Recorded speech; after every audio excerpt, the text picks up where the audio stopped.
where he wasn't around. Well, he told him where that was, and he said, then you go through John Howard's pasture and wade the river. Where's John Howard's pasture? He said, now, doctor, I hate to tell you, but you're so dumb, I can't tell you how to get there. I'll just have to send somebody with you. Well, that's where it is out that old Bourne Cemetery. If you don't know where this place is and that place is, I can't tell you, I'll have to show you. And that's where it is about lots of places that we don't have street signs, road signs, or anything else. But the thing that I wanted you to see there is those are the two of the oldest stones that I ever saw in the county. And I prowl old-time cemeteries. And Uncle Alec Bourne's grandfather and grandmother are buried in there.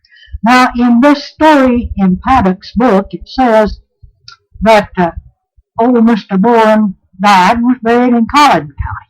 Now, he may have died in Collin County, but girl, he's buried right up there in that cemetery.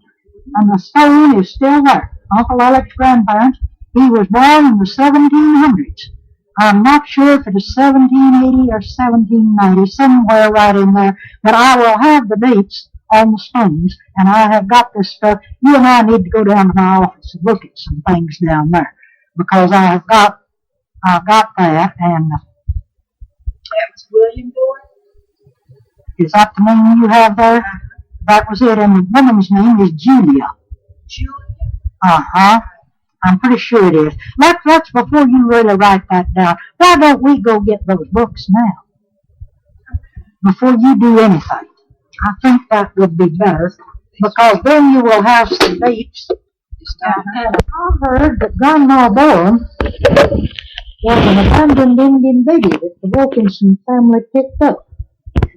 Now that was a story I heard, but I don't know, that may be idle gossip, you know.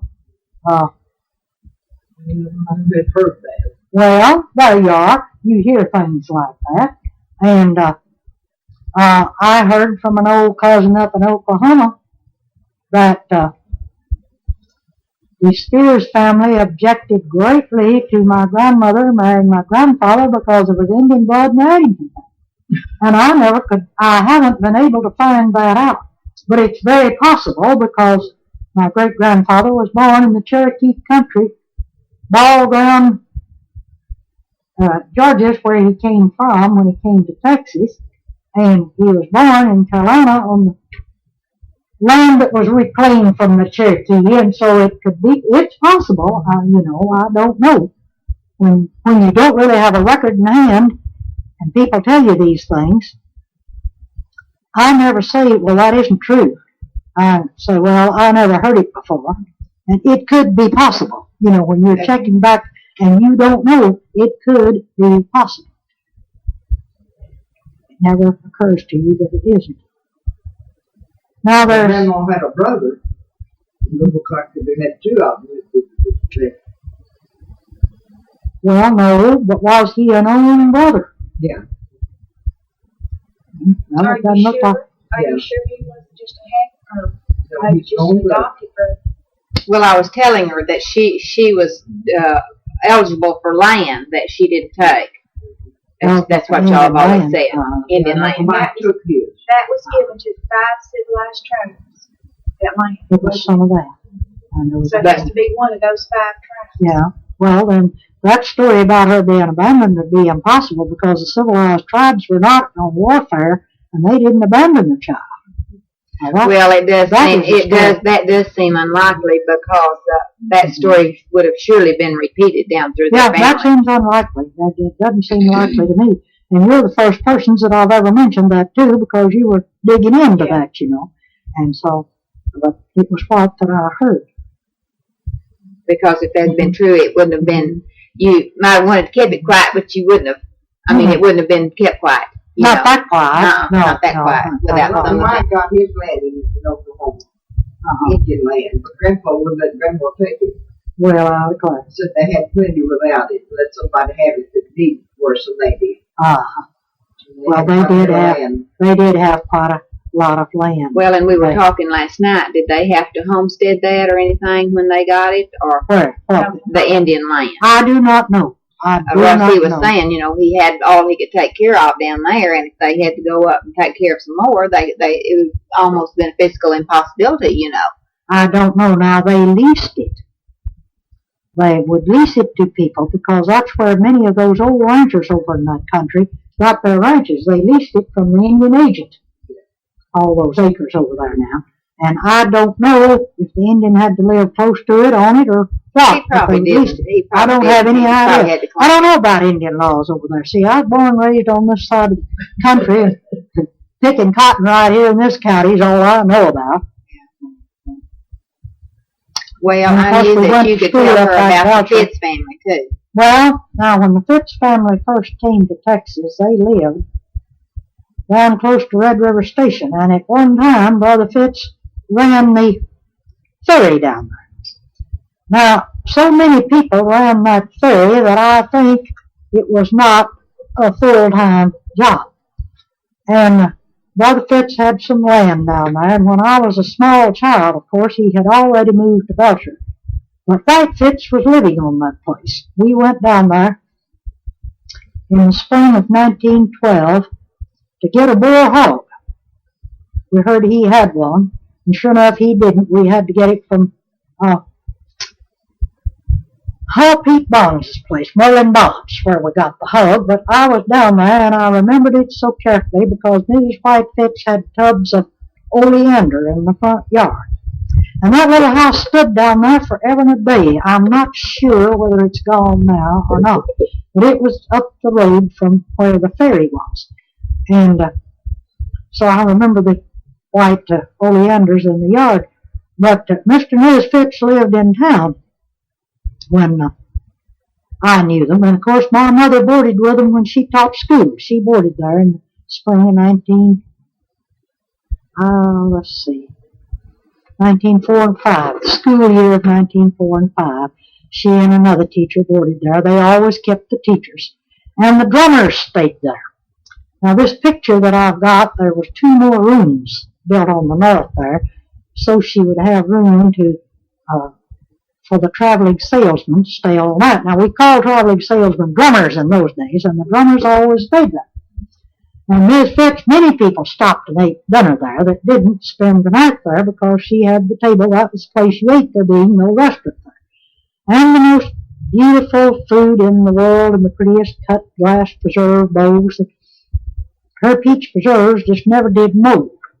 They could stay in that bowl till they dried up, and they never did mold. And Mama never could figure that out, because our peach preserves, we didn't eat them up pretty shortly, which was why she canned them in small jars. They would mold. Well, one time I was making preserves like Miss Fenolio told me to, and I happened to remember. So when I got through with the preserves, I just stirred in a right smart of good corn whiskey, good bourbon whiskey. And when I got these preserves, well, I waited till they got cold, and I stirred that on there. And I said, Mama, now I made these preserves like Miss Fenolio told me to. She said, well, these taste like Miss Fitz's preserves. I said, I thought that's why they didn't. I thought that was why they didn't mold. So I mentioned that to Lee Fitts one time when he came by our place. I said, I think I found out why your mother's preserves didn't mold. I stirred a little whiskey in them. He said, oh, my, don't that make them good. He didn't say that they did or not. He said, oh, my, don't that make them good. So we found out about Mrs. Fitz's preserves and her coconut cakes, and oh, everything was so good. And her yard was full of roses. And at the back, by the well back there where there was a cedar bucket, at the cistern, that is. And the cistern, by the way, is, I still see the coping up there in the yard where that was. And there was a wisteria vine there that, oh, smelled so good. A long L-shaped screen porch with this wisteria vine shading it on the south. At the front door, there were flowering willow right there to the gate, and I believe this in this picture. I believe you can see that as a small one right behind there, but I'm not sure. You may look for that and see if you see it, and that is still there. Well, I thought that they lived a long time, and when I went out to the cemetery and noticed how early Brother Fitts died, I was surprised at how much I remembered of him. And he was a very colorful character. And he made a garden, drove a mule, and oh, he crawled at that mule from the time he got in the garden. You could hear him a mile away. We lived up the road quite a distance. And when I was little, I used to get on the stick horse and run down there because Mama told me that told Papa that there was no use in him cussing like that when he was gardening, that Brother Fitts could garden without cussing. And I used to run down there to see if he could. And sure enough, he never did cuss that mule, but my goodness, he called him everything else under the sun. He didn't use any profanity, but I wouldn't say he wasn't cussing that mule. And he grew a beautiful garden down there. Then on Sundays, when he went to church after Sunday school, he wore a Prince Albert coat. Maybe it's a cutaway coat, you would call it in fashion, but we called them Prince Albert because that was the kind that the pictures of Prince Albert always had, and on the Prince Albert tobacco can.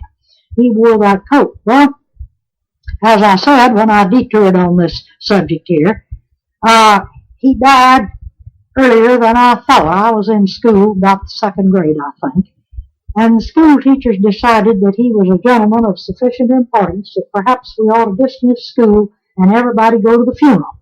So we walked all the way from the schoolhouse over to Brother Fitz's funeral.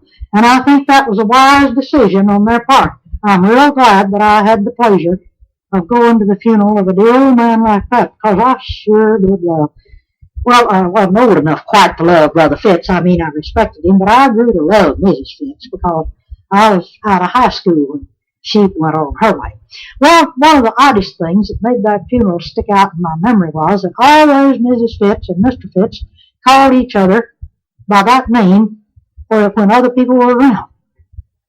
She always said Mr. Fitts, and she shortened it to Mr., Mr. Fitts. Mr. Fitts this, Mr. Fitts that, and he always said Mrs. Fitts. Well, at the funeral, when the family went up to view the remains, she had on her black gloves. She put her hands together. She says, "Oh, William, William." And I thought it was so funny, to hear her call him William after all these years. She said Mr. Fitts, and she says, "Oh, William, William." And it struck me as so funny. One of the things I remember best about Mrs. Fitts is when she got ready to go anywhere, and a time or two she rode to Nocona with us when Papa was carrying the mail and we were driving back and forth. And she always smelled of violet perfume. And I noticed that her gloves smelled a little bit different, and Mama says, "Well, that's arrowroot. Arrowroot people put in the box with their gloves. Now, I don't know if it was to preserve them or perfume them or what, but arrowroot, it was very fragrant too. But Mrs. Fitts always smelled of violet sachet or perfume. Now, they could buy up until about 25 years ago, I could buy powdered sachet, perfume sachet. You can't buy that anymore. I cannot find powdered sachet anywhere, and I have looked for it. And I have had Mary Nell looking for it, but I cannot find powdered sachet. But it was always in flower odors. And violet was what a lady wore. As Mark Twain says, if it was heliotrope, she was no lady. But Mrs. Fitts in her black taffeta, and it rustled so, and she looked so elegant with her little dotted veil over her face, and smelling of violet in her black silk, which rustled because she had a taffeta petticoat. And then she had a rather prominent bustle that was a little natural. And I often think, as I look at Jimmy Fitts, he looks and walks just like his great-grandmother. And I think if you just put a black taffeta skirt on him and a black taffeta dress, that he would just rustle and shake that thing. And when Ms. Fitts would go to church, we'd listen to the satin rustle, and it would make a kind of rustling noise when Ms. Fitts walked by going to church. Oh, it was wonderful. And she sat and pieced quilts all the time. That was all her spare. Oh, and she read the first novels that I ever heard of anybody reading in Belcherville. And she would lend these to anybody that wanted to read them. But many people didn't believe in reading novels. I remember that the McBride girls borrowed a couple of novels, and Mrs. McBride called Mrs. Fitts and criticized her severely. She didn't want her girls to read anything but the Bible. And Mrs. Fitts said, "Why, there's nothing wrong with reading this fiction. Everybody does it, of any class whatsoever." So Mrs. Fitts got her told about the fiction. So the girls would come by and they'd read these stories at Mrs. Fitts' house and leave the book there and come back next Saturday to read some more, is what one of the McBride girls was telling me about Mrs. Fitts and her novels. Whatever happened to that old house, Louise? You know? The old Fitts' house, it burned. Mm-hmm. The house burned. Now, we left there in 1925, and what became of the old houses in Belcher, I do not know. 2 or 3 of them have been moved here.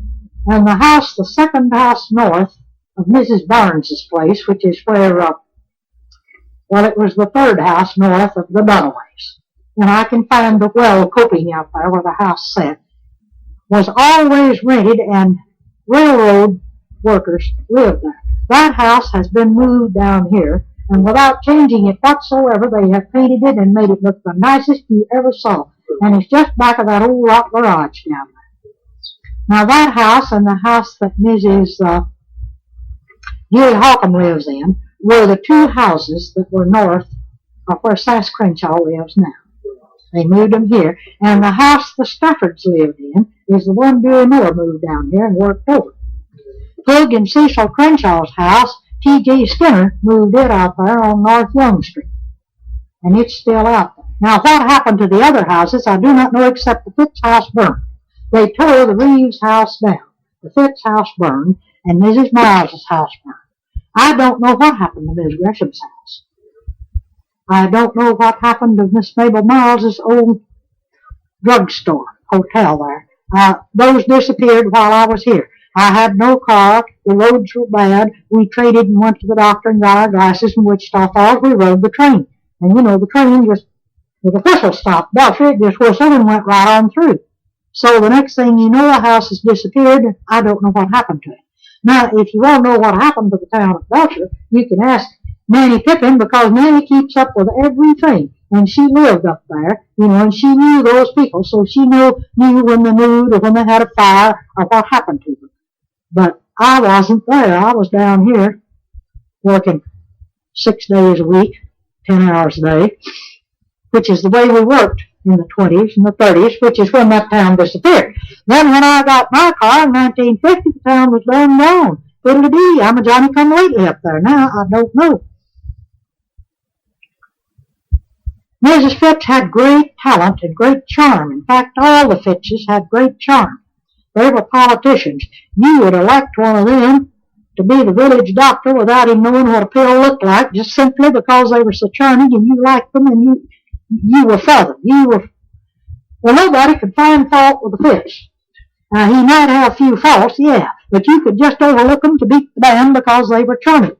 Mrs. Fitts could go out with her horse and buggy and gather up money to pay the preacher.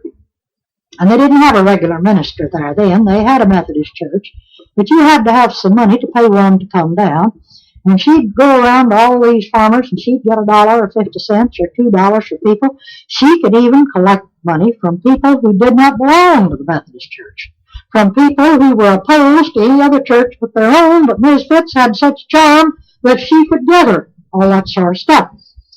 Well, I used to sit and listen to her tell how things were back in Virginia before she came to Texas, and she always called it Virginia, because that's what it was when she was back there. It became West Virginia later on, but that was the part of Virginia that she mentioned. Now, what part I do not know, except if she mentioned a town or a river, I don't recall, because after all, as I say, I was just a little kid when I was listening to these stories. But she spoke about when the first railroad built through this part of Virginia, and they were celebrating with a great dinner. And she decided that she was going to outshine everyone else because there was a competition among the ladies who could bring the best dinner. And she made every sort of cake that she could think of or that she had ever heard of, and frosted them, and oh, don't you know, that was a beautiful sight, because her frosted, layered coconut cakes were a joy to behold. And incidentally, she had lots of pretty cake stands to put them on. And she had a china closet, one of these all curved front china closets, that was full of glasses and pretty teacups that had been bought and given as a gift. That used to be a thing you gave people, when you came back from a trip, you bought them a pretty china teacup.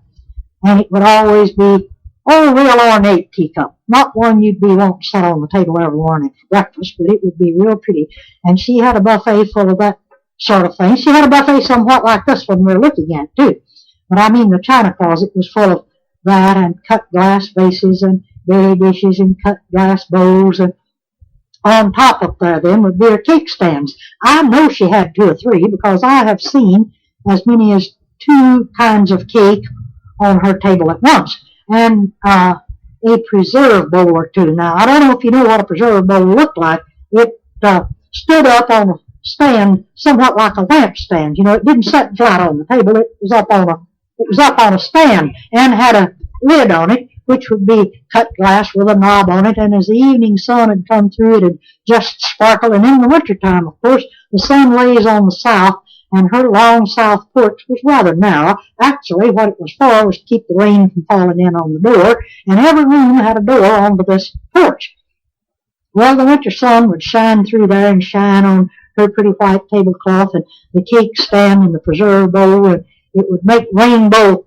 The sunlight on this cut glass would make little rainbows, you know, and I can remember how pretty that was. Oh my, it was pretty.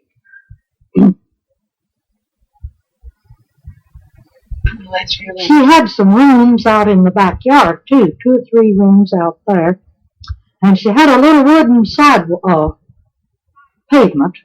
Well, it wasn't a sidewalk, it was a wooden walk that went out to this so that you could go out to these rooms without getting in the mud.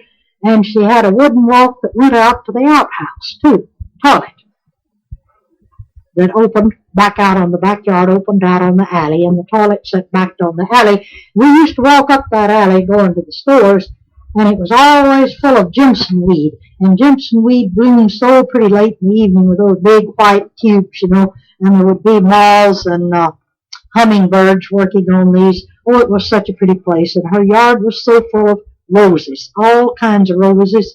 And there was this Martha Washington rose that Mama called cabbage rose.